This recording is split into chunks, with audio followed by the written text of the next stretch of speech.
شهر رمضان الذي أنزل فيه القرآن هدى للناس وبينات من الهدى والفرقان بسم اللہ الرحمن الرحیم۔ رمضان المبارک کا پہلا جمعہ ہے، اس لیے خیال ہوا کہ جمعے ہی سے متعلق کچھ باتیں عرض کر دی جائیں تاکہ آئندہ جمعوں میں بھی ہمیں ان کا دھیان رہے، خیال رہے۔ اور آج کی گفتگو سے بھی یہی چیز حاصل ہوگی کہ کس طرح سے ہماری نیکیوں میں اضافہ ہو جائے اور گناہوں سے حفاظت ہو جائے، کیونکہ رمضان کا مقصد ہی گناہوں سے پرہیز ہے، گناہوں سے بچنا ہے۔ حضرت ابو ایوب انصاری رضی اللہ تعالی عنہ نقل کرتے ہیں کہ جو شخص جمعہ کے دن غسل کرے، ویسے تو آج کل نہانے کے اعتبار سے کوئی خاص کوتاہی ہمارے اندر نہیں پائی جاتی، سبھی لوگ نہاتے ہیں، اہتمام سے نہاتے ہیں، لیکن جمعے والے دن خاص طور پر جمعے کی نیت سے غسل کیا جائے، اس پر یہ اجر ہے۔ خدا نخواستہ غفلت سے غسل کیا ہی نہیں، یا غسل تو کیا لیکن بے توجہی میں کوئی نیت بھی نہیں کی، انما الاعمال بالنیات، کہ اعمال کے ثواب کا مدار نیتوں پر ہے، اس لیے خاص طور پر غسل کرتے ہوئے جمعے کی نیت کرنا ضروری ہے کہ میں اس لیے غسل کر رہا ہوں کہ آج جمعہ ہے، انشاءاللہ العزیز جمعہ کی نماز جا کے ادا کریں گے۔ تو جو شخص جمعہ کے دن جمعہ کی نیت سے غسل کرے، اگر کوئی اچھی خوشبو میسر ہو خوشبو لگائے، اور صاف ستھرے کپڑے پہنے،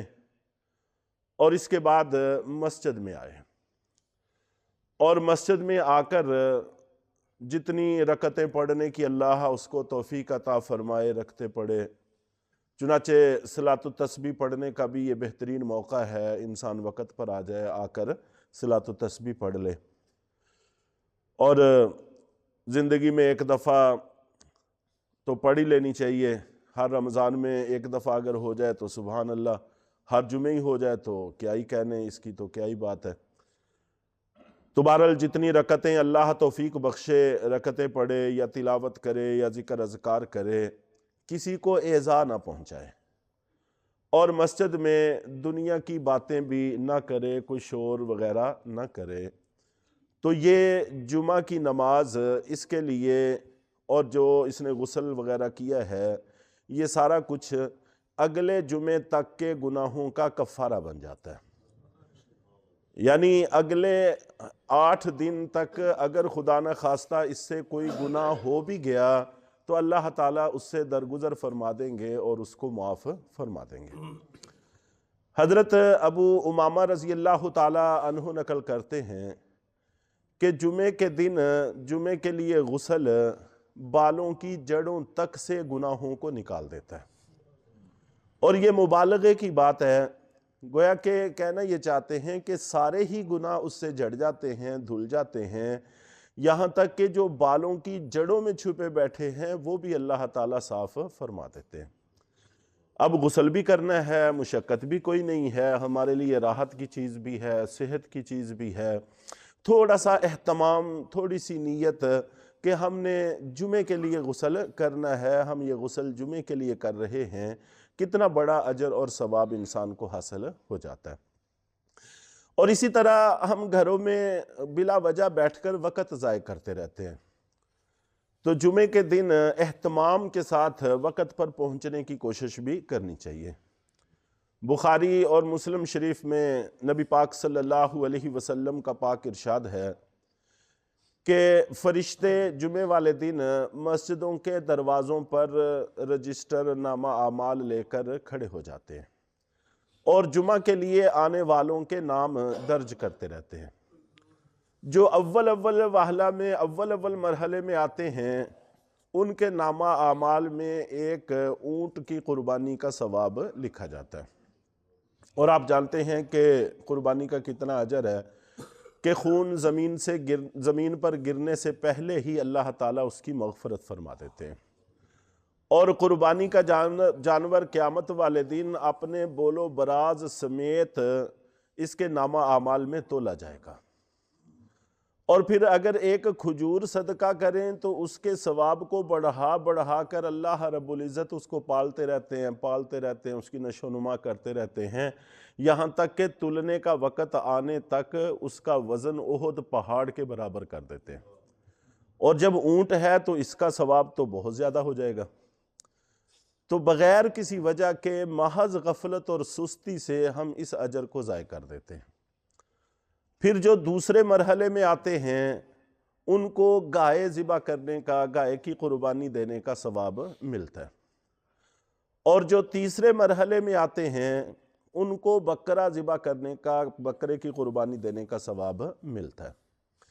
اور پھر جو چوتھے مرحلے میں آتے ہیں ان کے نامہ اعمال میں مرغی صدقہ کرنے کا ثواب لکھا جاتا ہے، اور جو پانچویں مرحلے میں آتے ہیں ان کے نامہ اعمال میں ایک انڈا صدقہ کرنے کا ثواب لکھا جاتا ہے۔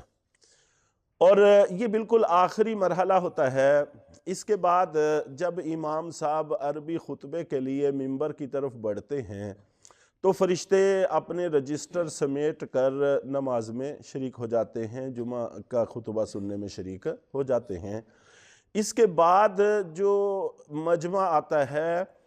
ان کا فرض تو ادا ہو جاتا ہے، اس میں تو سب کا اتفاق ہے کہ ان کا فرض ادا ہو جاتا ہے، لیکن جمعہ پڑھنے والوں کی فہرست میں ان کا نام نہیں آتا۔ تو کتنی بڑی محرومی کی بات ہے، محض غفلت سے، محض سستی سے۔ اور اسی طرح اس کی احتیاطیں بھی ہیں۔ جمعہ والے دن خاص طور پہ رمضان کے جمعوں میں نسبتاً رش زیادہ ہوتا ہے، تو جب رش ہوتا ہے تو پھر کافی احتیاط کی ضرورت ہوتی ہے۔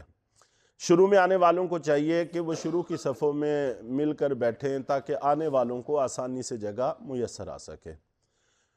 اور بعد میں آنے والوں کو چاہیے کہ وہ گردنیں پھلانگ کر آگے نہ بڑھیں بلکہ جہاں جگہ مل جائے وہیں پر بیٹھ جائیں۔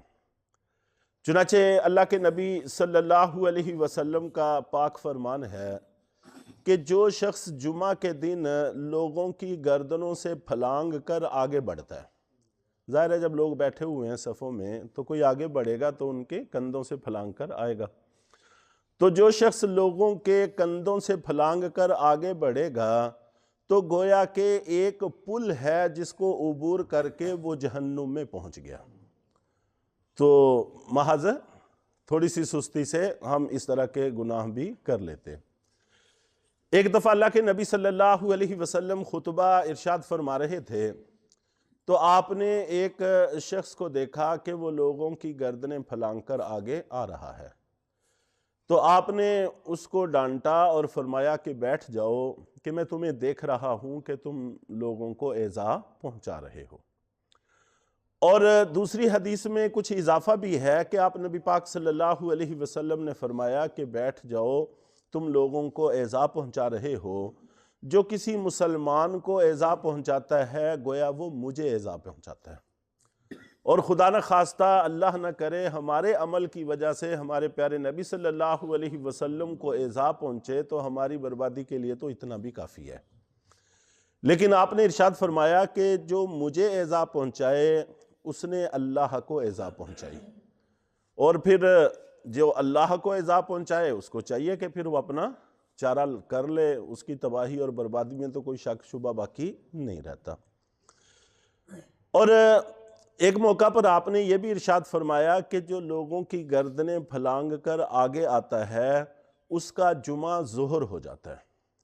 یعنی جمعے کا ثواب اور اجر اس کا باطل ہو جاتا ہے، ظہر کی نماز پڑھنے کا ثواب اس کے نامہ اعمال میں باقی رہ جاتا ہے، یعنی اس کا فرض ادا ہو جاتا ہے، جمعہ پڑھنے والوں میں اس کا شمار نہیں رہتا۔ تو اس لیے اس کی بھی کوشش کرنی چاہیے کہ ہم سے کسی کو ایذا نہ پہنچے، تکلیف نہ پہنچے، اور ہمارا ثواب بڑھے اور ہماری نیکیاں بڑھیں اور ہمارے گناہ کم ہوں۔ اور خاص طور پر اس کا جو پہلے آئیں ان کو چاہیے کہ وہ آگے بڑھ کر مل کے بیٹھ جائیں تاکہ پیچھے آنے والوں کے لیے زیادہ سے زیادہ جگہ رہ سکے۔ اللہ تعالی ہم سب کو عمل کی توفیق عطا فرمائے۔